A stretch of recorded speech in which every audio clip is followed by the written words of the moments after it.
Hi brothers and sisters. తస్మత్ జాగ్రత్త 3వ భాగంలో పార్ట్ 3లో ఆల్రెడీ శోధనలు అంటే ఏమిటి, శోధనలు ఎన్ని రకాలుగా వస్తాయి, శోధనలు ఏ విధంగా వస్తున్నాయి అనేది మనం ఈ యొక్క 2వ భాగంలో నేర్చుకున్నాము. 3వ భాగము శోధనలను ఎలా జయించాలి అనేది మనం ఇప్పుడు నేర్చుకుందామండి.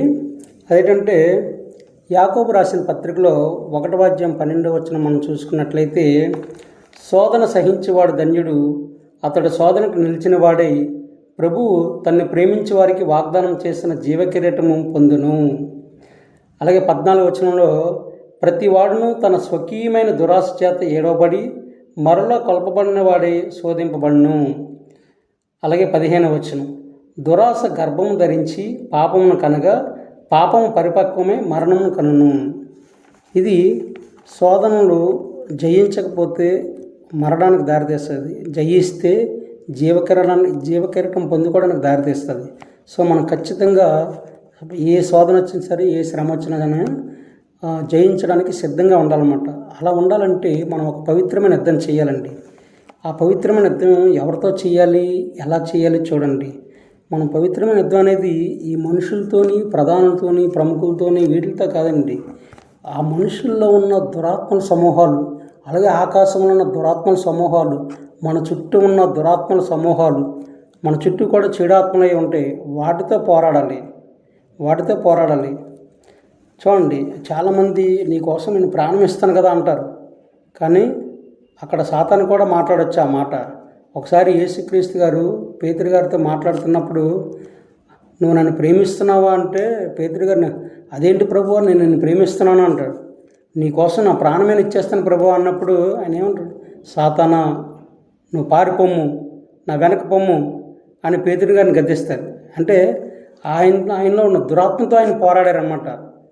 చూడండి, అలాగా మన దగ్గరికి ఫ్రెండ్స్ వచ్చినా, ఎవరు వచ్చినా, రిలేషన్స్ వచ్చినా, ఏ మనిషి వచ్చినా కూడా వాళ్ళలో ఉన్న దురాత్మ సమూహాలతో మనం పోరాడాలి. వాళ్ళలో ఉన్న దురాత్మతో పోరాడి ఆ మనిషిని మనం రక్షించాలి. అప్పుడు మనం ప్రేమ పొందుతాం అన్నమాట. సో ఇక్కడ ఎఫెసీయులకు రాసిన పత్రికలో 6వ అధ్యాయము 10 నుండి 18 వచనాలు చూసుకున్నట్లయితే ఈ పవిత్రమైన యుద్ధం ఎలా చేయాలనేది అందులో మనం నేర్చుకోవచ్చు అనమాట. ఇక్కడ జాగ్రత్తగా చూడండి, తుదకు ప్రభు యొక్క మహాశక్తిని బట్టి ఆయన యందు బలవంతులై ఉండుడి.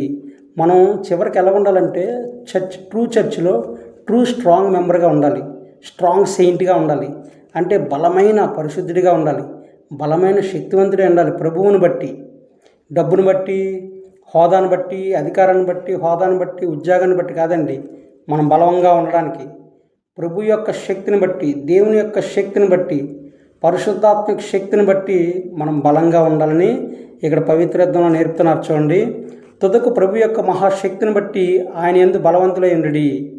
మీరు అపవాది తంత్రమును ఎదిరించుటకు శక్తిమంతులగినట్లు దేవుడిచ్చి సర్వాంగ కవచమును ధరించుకొనిడి.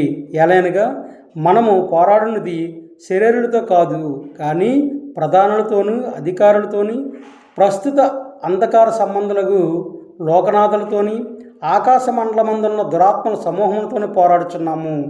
అందుచేతను మీరు ఆపద్దినమందు వారిని ఎదిరించుటకును సమస్త నెరవేర్చిన వారై నిలవబడుటకు శక్తిమంతులగినట్లు దేవుడిచ్చి సర్వాంగ కవచమును ధరించుకొనిడి. ఎలాగనగా మీ నడుమునకు సత్యము అనే దట్టి కట్టుకొని, నీతి అనే మైమరువు తొడుక్కొని, పాదములకు సమాధాన సువార్త వలనైన సిద్ధ మనస్సును జోడు తొడుక్కొని నిలవబడి, ఇవన్నీ గాక విశ్వాసమును డాలు పట్టుకొనిడి. దానితో మీరు దుష్టిని అగ్నిబాణములన్నింటినీ ఆర్పుటకు శక్తిమంతులగుదురు. మరియు రక్షణ అనే స్థిరస్త్రాణమును, దేవుని వాక్యము అనే ఆత్మఖడ్గమును ధరించుకొనిడి. ఆత్మ వలన ప్రతి సమయమందును ప్రతి విధమైన ప్రార్థనను, విజ్ఞాపనను చేయుచు ఆ విషయమై సమస్త పరిశుద్ధుల నిమిత్తము పూర్ణమైన పట్టుదలతో విజ్ఞాపన చేయుచు మెలకువగా ఉండుడి. ఇదండి పవిత్రమైన యుద్ధం అంటే. సత్యము అనే దట్టి, ఒక యుద్ధానికి వెళ్ళే మహారాజు యుద్ధానికి వెళ్ళేటప్పుడు ఆయుధాలన్నీ ధరించుకుంటారు. మనం కూడా క్రీస్తు యొక్క సైన్యం అండి. మనం యేసుక్రీస్తు గారి యొక్క సైన్యము. అంటే ఎలా ఉండాలంటే ఒక సైనికుడు ఇవన్నీ ధరించుకోవాలా, వాళ్ళలో సత్యం 100% ఉండాలా. సగం సగం ధరించుకుంటే మళ్ళీ అక్కడ కూడా యుద్ధంలో ఓడిపోవడానికి అవకాశం ఉంటుంది. అలాగే నీతి, ఆయన అదే అన్నారు, నా నీతిని నా రాజ్యాన్ని 100% వెతకండి అని చెప్పారనమాట.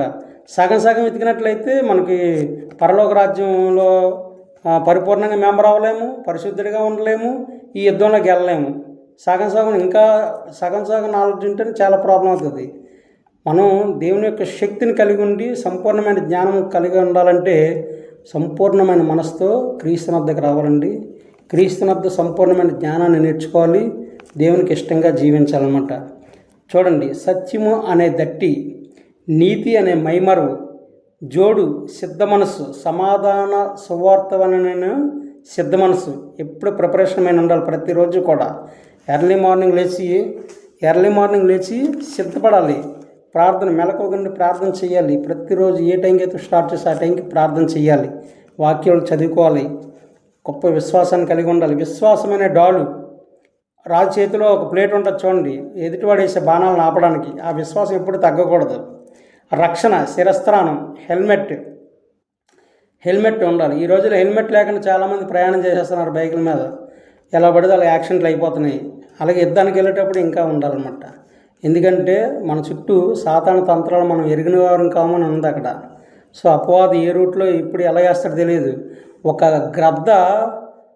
రాబందు కానీ ఒక గ్రద్ద కానీ ఒక్క సెకండ్లో కోడిపిల్లని తన్నుకెళ్ళిపోద్దంట.